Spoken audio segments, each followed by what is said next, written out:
Hi everyone, this is the first lesson of the Chiasmus class for the summer 2020. We're going to be going through an overview of what Chiasmus is, some of the history behind it, some quick examples, and then in the future we will slow things down and really dive in much deeper into examples and practice of it. So there are many styles of poetry out there, and each have a different purpose. Some are short, like haikus, and others are much longer, like epics, and much more methodical. But each have a wildly different purpose in what they're trying to convey, or how they're trying to transport the listener into the intended purpose. Chiasmus is very much the same way in that it has a purpose. Let's look quickly at like modern English essays. So we've all done these in school. You start with a hook to get your reader interested because we're headed into some boring stuff. And then you state your thesis. And then your intro paragraph lists all of the main points, what each paragraph is going to be, what you're going to be trying to prove. And then each paragraph then points back to the thesis and states why you believe that your thesis is correct. And then at the end, you summarize it all up and go again and say why the thesis is true and how your points go to prove it. In high school, I don't know if you ever felt this way, but I was like, oh my goodness, this is overdone. It's just like, of course you can write 5 pages about the same thing because you're just writing the same thing in a different way. I found it very overdone and hard to write, actually. Even though it was easy, it was too boring for me. Chiasmus is very different in the fact that it's primarily for oral traditions and storytelling. So here's just a pull quote from Wikipedia, which I found very concise. It says that chiasmus derives its effectiveness from its symmetrical structure. The structural symmetry of the chiasmus imposes the impression upon the reader or listener that the entire argument has been accounted for. In other words, chiasmus creates only 2 sides of an argument or an idea for the listener to consider, and then leads the listener to favor one side of the argument. Now, that's not true for every single chiasmus, obviously, but it does very much sound like the pattern in which God speaks to us. For example, in Eden, he gave our first parents 2 sides to choose from, 2 options, and then left them to decide. Obviously, this tree, you're going to be able to live forever and do these things, but there's also this tree that's going to give this benefit so that you can have children and bring others into the world. But he left it for them to decide, obviously leaning one towards the other. One's a sin, one's a transgression. So let's go back to kind of the history of why we call chiasmus what it is in our modern day. So it comes from the Greek letter chi, and it's meaning to cross, the crossing of. It's pronounced chiasmus. So why do we have chiasmus if it's originally from the Hebrew literary style? We find chiasmus in 4 main civilizations, cultures, if you will. We find it in the Greek, the Hebrew, Latin, and Mayan. And obviously we have it from the Nephite as well in the Book of Mormon. But according to most secular sources, there's these 4 main cultures that have it. And they all originate in Hebrew, but the Greeks are the ones that made it popular and kind of gave it a name, the structure that we have it today. But it's important to note that it all comes from Hebrew. It all comes from God. So the Greek format is written left to right, top to bottom, just like our English is. Hebrew is just the reverse. It's right to left, top to bottom. So if you have a scripture, here's 1 Nephi 17:7. The voice of the Lord came unto me, saying, Arise and get thee into the mountain. And it came to pass that I arose and went up into the mountain and cried unto the Lord. So you're going to connect the dots, as it were, from one thing that is similar to its other similar point. So the voice of the Lord came unto me, saying, and cried unto the Lord. You're going to connect those 2 dots.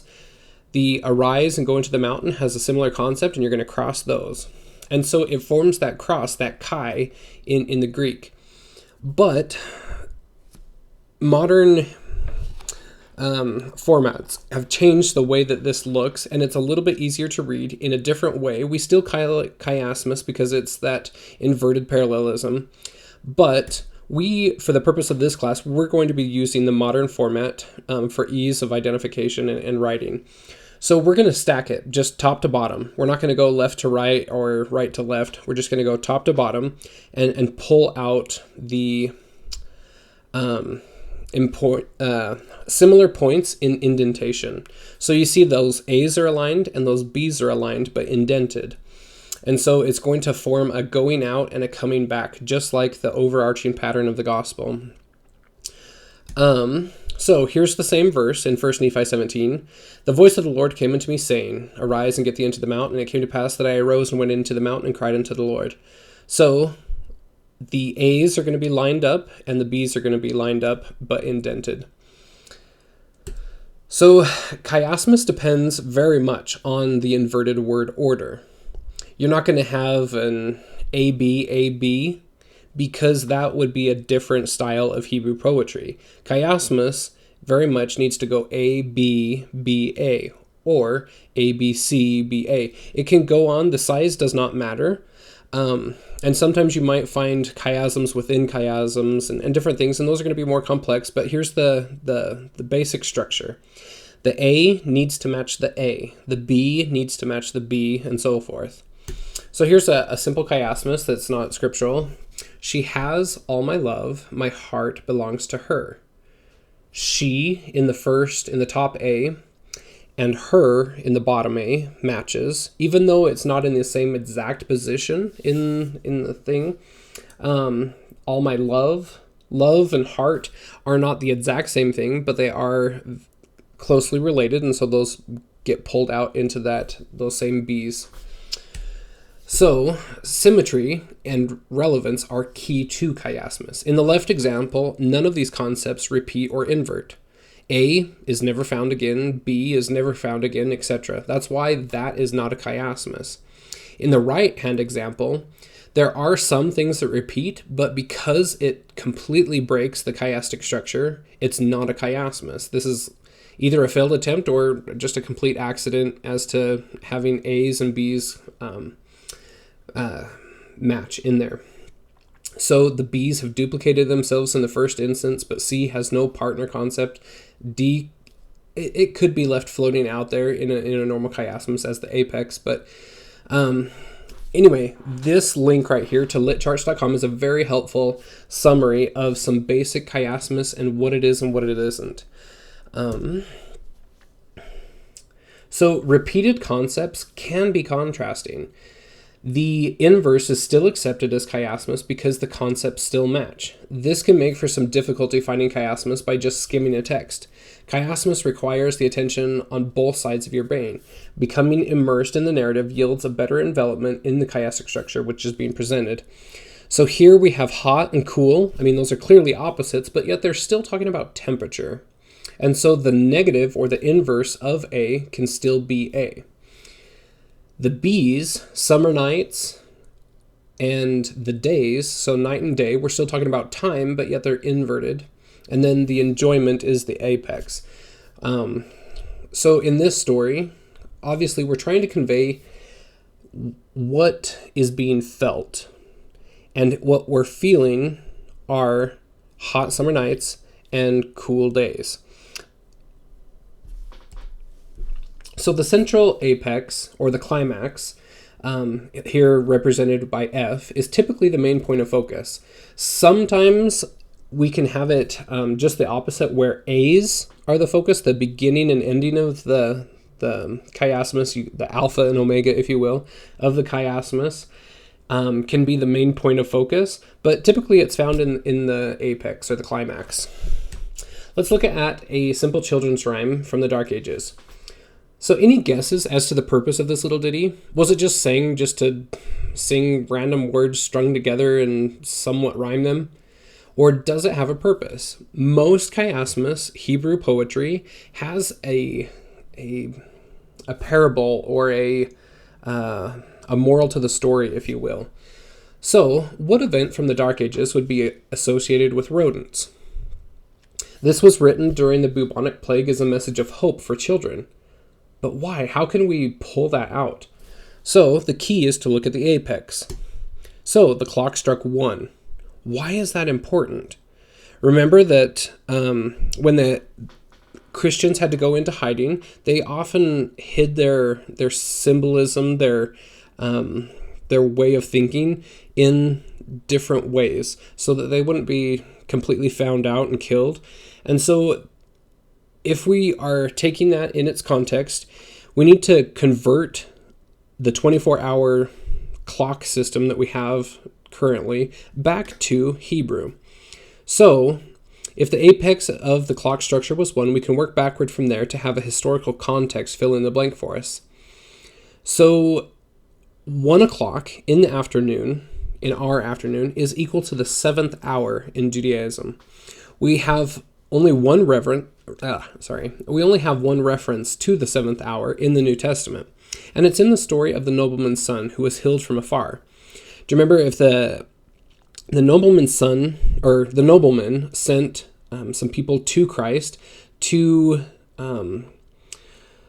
heal his son, but Christ wouldn't be able to make it in the time before the child was gone. He was 20 to 25 miles away. So during this parable, Christ heals him and says, if you trust me and have faith, your son will be healed even though I'm not there with him, kind of a thing. So relating that back to the bubonic plague, it was devastating. Distancing was essential. And so children needed hope that when their fever spiked, or in other words, the mouse ran up the clock, that at the 7th hour, 1 o'clock in the afternoon, they would be healed by Christ from afar. Then their fever could run back down. So this is really a message of hope. We would sing this, they would sing this to their children as a message of hope that the fever will break. Christ will heal you from afar if you have faith and trust in him. That reference is John 4:52, if you'd like to look it up. Let's transition from religious back to worldly. So here's some modern examples from politics. Many public speeches use chiastic structure to engage its audience for long-term resonance. This one from John McCain. We were elected to change Washington, and we let Washington change us. So you see that the apex of it is Washington.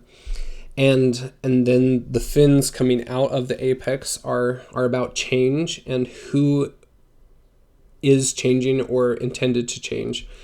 And so there's many popular examples, but politicians use this all the time because it's easy to memorize.